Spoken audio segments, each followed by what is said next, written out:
மாநிலங்கள் அவையின் உறுப்பினராக தேர்ந்தெடுக்கப்பட்டிருக்கும் கமல்ஹாசன் எனும் நான் விழுமிய முறைமையுடன் உறுதி கூறுகிறேன்.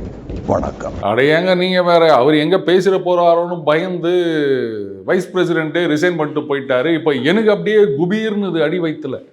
ஏன்னா நீங்க வந்துருங்க அங்க ராஜ்யசபாக்கு, அவரை உங்களால் தான் சமாளிக்க முடியும், அவர் பேசுறது உங்களுக்கு தான் புரியும் அப்படின்னு நிறைய பேர் இப்போவே என்னை கேட்டுனுக்கிறாங்க.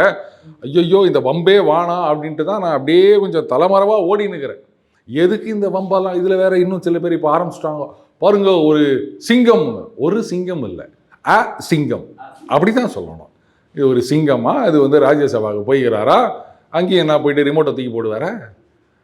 அந்த பதவியில் அவர் உட்கார்ந்துருக்க நாள் முழுக்க அவருக்கு ஒரு அவமானம். அது எப்படியெல்லாம் பேசிவிட்டு கடைசியில் அவங்க காலடியில் சரண்டர் ஆகிட்டு ஒரு பதவிக்காக, அது என்ன படம்பா அது, இந்தியன், அந்த ஒரு பிரேக் இன்ஸ்பெக்டர் பதவிக்காக அந்த பாவாடையில் நாடா கோத்து கொடுத்தது அப்படின்னும் போது நாயை குளிப்பாட்டி விட்டது.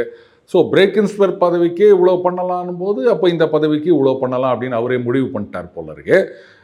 நாம தான் கேட்கணும், இங்கே சந்துருன்னு ஒரு மானஸ்தன் இருந்தானே எங்கே அப்படின்னு. நாம் யாரும் கேட்கறது கிடையாது.